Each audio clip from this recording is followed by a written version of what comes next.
Bonjour à tous. Aujourd'hui, pour cette nouvelle vidéo bonus, j'ai envie de vous parler de notre calendrier grégorien. Ça ne vous arrive jamais de vous demander combien il y a de jours ce mois-ci, ou encore de vous dire « Mince, le 22 on sera quel jour de la semaine ?» Eh bien, on va essayer d'améliorer notre calendrier pour que ce genre de questions ne se pose plus. Commençons par faire une liste des défauts de notre calendrier actuel. Tout d'abord, la durée des mois est variable, ce qui peut fausser des calculs économiques. Comparer un mois de février avec 20 jours appartenant du lundi au vendredi avec un mois de mars avec 23 jours du lundi au vendredi, c'est quand même un écart de 15%. A noter que dans une moindre mesure, on a le même problème avec les trimestres. Le second point, c'est qu'il y a des corrélations entre les semaines et les mois, c'est-à-dire que les semaines sont à cheval sur 2 mois. Pour les calculs statistiques, ça n'aide pas non plus. Mais pour se repérer dans un mois, ça aide encore moins, car il n'y a pas de correspondance entre les jours de la semaine et leur numéro dans le mois. Si je vous dis on fait ça le 14, si vous n'avez pas de calendrier sous les yeux, vous ne pouvez pas savoir si je parle d'un jeudi ou d'un dimanche. En plus de la non-synchronisation des mois et des semaines, les années non plus ne sont pas synchronisées avec les semaines. De ces deux points découle le fait qu'il est très difficile de calculer le nombre de jours d'écart entre deux jours précis. La solution à ces problèmes, c'est le calendrier fixe. Mais le calendrier fixe, c'est quoi? C'est un calendrier avec 13 mois de 28 jours. 28 x 13 égale 364, donc on a théoriquement 364 jours dans une année. Pour rappel, un tour de la Terre autour du Soleil, ce qui correspond à une année sur Terre, c'est 365,24 jours. Il manque donc 1,24 jours. Notre calendrier fixe rajoute un jour au calendrier, 2 jours de l'année bissextile, et ces jours sont dits épagomènes, ou intercalaires. C'est-à-dire que c'est un jour hors des jours de la semaine. C'est pas un mardi, c'est pas un dimanche, c'est un jour blanc.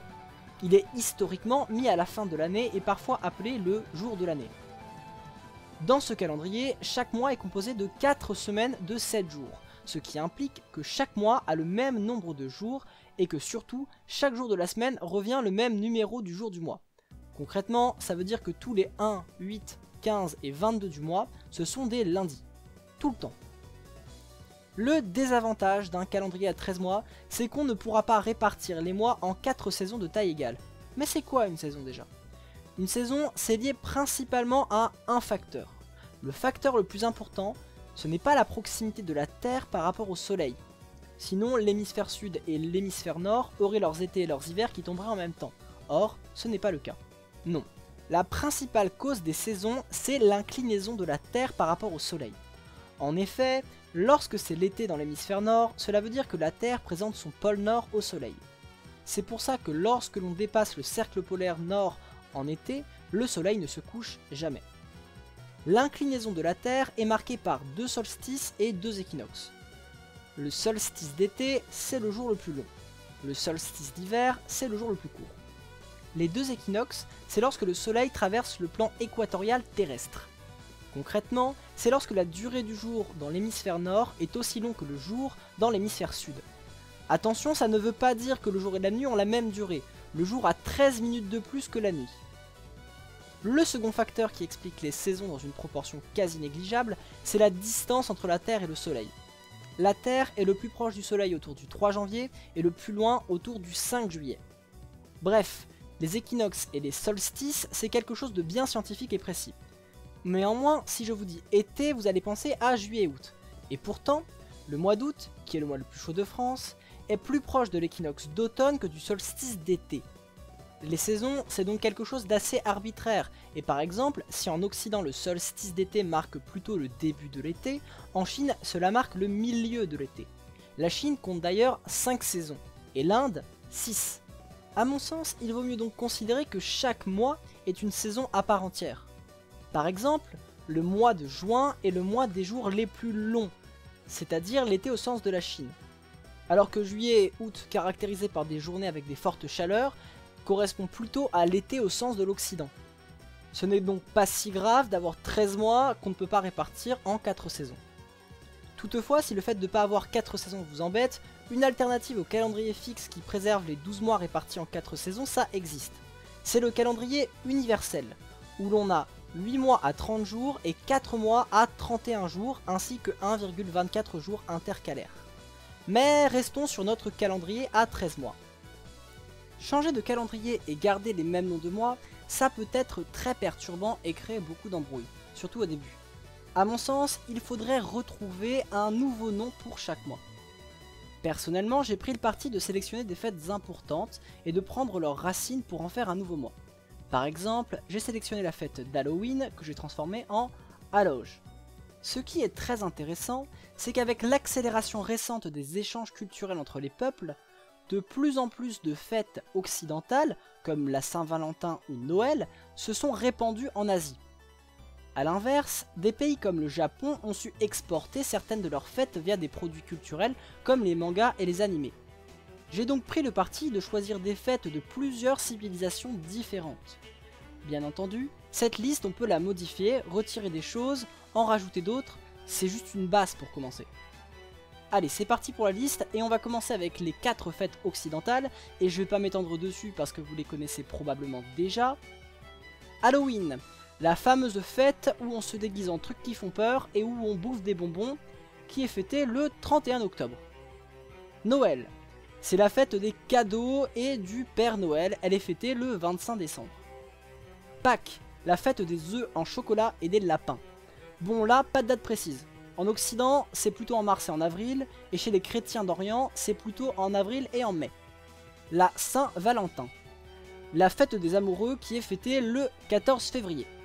Passons maintenant aux fêtes orientales. Hanami. Hanami au Japon, c'est une période où on peut observer les feuilles de cerisier éclore et les voir tomber. C'est un peu la fête du printemps et ça se déroule aux alentours de fin mars. Momijigari.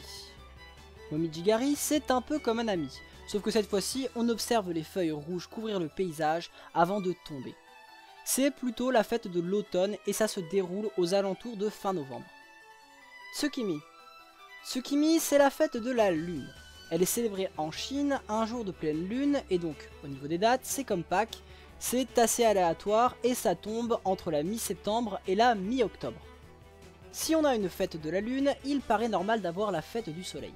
Et cette fête existe, c'est Inti Raymi, une fête qui nous vient des Incas et qui est toujours célébrée aujourd'hui en Amérique du Sud. Elle est fêtée le 24 juin et marque le solstice d'hiver dans l'hémisphère sud, et donc le solstice d'été dans l'hémisphère nord.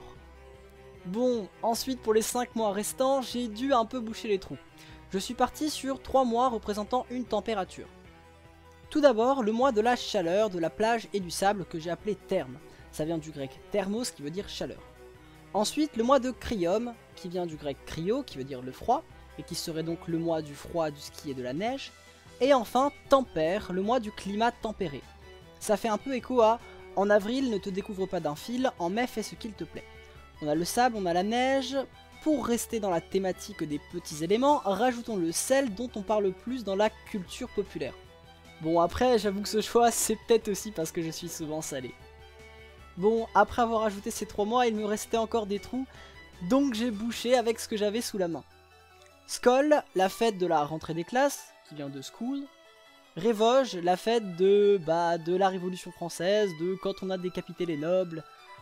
On peut voir ça un peu comme le mois de la démocratie et de l'esprit critique. Pour le coup, le peuple qui remet en question les structures établies pour aller vers la démocratie, je trouve que c'est une belle preuve d'esprit critique. En mettant les mois dans l'ordre de notre calendrier, ça donne ce que vous avez sous les yeux. Notez que chaque nom de mois finit par une consonne et qu'on peut rajouter une voyelle. Chaque voyelle désignerait une semaine. La première semaine ce serait le A, la seconde le E, puis le I, puis le O. Ainsi, Krioma serait la première semaine du mois de Kriom. Termi serait la 3e semaine du mois de Terme. Ainsi, on multiplie les moyens de nommer un jour. Pour le 22 du mois de Tempère, on peut dire au choix le 22 Tempère ou le lundi de Tempéro. N'ayant pas une grande connaissance de la liste des fêtes les plus répandues dans la culture populaire, je vous invite à m'envoyer dans les commentaires des noms de fêtes que vous trouvez intéressantes. Ça me permettra d'améliorer les noms des mois. Par exemple, on pourrait remplacer le mois du froid par la fête du Nouvel An chinois. Ou encore, si on reprend le jeu League of Legends et qu'on sélectionne nos noms en fonction des événements les plus réguliers, ça donnerait ça. Le premier mois c'est Lunar Revel, le Nouvel An chinois. Ensuite Earthseeker, le mois de la Saint-Valentin. Earth Day, le mois des poissons d'avril. Après, il y a moins d'événements réguliers, alors je vais y aller un peu au hasard. KDA et Pentakill qui fêteraient la musique, Blood Moon qui est une sorte de fête liée à un mythe à Ionia, versus un event relatif à l'univers alternatif se passant dans le cosmos, puis ensuite arrivent des events un peu plus réguliers. Pool Party, la fête de la piscine et des vacances d'été, Arcade, la fête du jeu vidéo, Star Guardian voire Odyssey où on fait du PvE, les World Championships, ce sont les mois des championnats du monde, Harrowing, la période d'Halloween, Project, l'univers alternatif se passant dans un futur dystopique, et enfin Snowdown Showdown, la période de Noël et de la neige. Alors bon, c'est bien beau et théorique tout ça, mais on ne peut pas utiliser ce calendrier dans la vie de tous les jours, puisque les jours de la semaine ne se superposeraient pas, et qu'au final, un lundi de ce calendrier pourra être un samedi du calendrier grégorien. Eh bien, et si au lieu de rajouter un jour intercalaire tous les ans, on rajoutait une semaine intercalaire certaines années qui ne serait pas incorporée à un mois?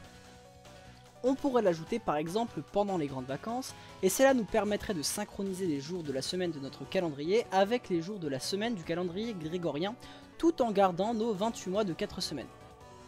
Ça nous permet d'avoir des lundis de notre calendrier qui correspondent donc au lundi du calendrier grégorien, puisque l'on n'utilise pas de jours intercalaires qui viendraient décaler le tout. Pour faire la correspondance avec le calendrier grégorien et savoir s'il faut ajouter une semaine intercalaire ou non, on regarde si le 1er juillet est un samedi ou s'il est un dimanche lors d'une année bissextile. Si c'est le cas, on ajoute une semaine intercalaire entre les 2 mois des grandes vacances. Si on superpose le calendrier scolaire et notre calendrier à 13 mois, on se rend compte quand même que ça se superpose pas mal. En début d'année, on a des vacances de février réparties sur 4 semaines et 3 zones. Et ces 4 semaines correspondent parfaitement au mois de la Saint-Valentin. Pour les vacances de Pâques, c'est pareil. Les 4 semaines correspondent parfaitement au mois de Pâques. C'est logique, vous me direz. Les semaines du bac tombent le mois d'Intir et les 2 mois de vacances d'été tombent pendant les mois de Révoge et de Terme. Restent les vacances de la Toussaint tombant au début du mois d'Halloween et les vacances de Noël tombant au milieu du mois de Noël. Bref, chaque mois du calendrier, surtout au début, correspond à une vacance précise ou à un intervalle entre 2 vacances. Cette vidéo est maintenant terminée. Si ça vous a plu, vous pouvez lâcher un like et vous abonner. Et si vous avez des propositions de fêtes tordues et bizarres pour remplacer le mois du sel, vous pouvez les balancer dans les commentaires.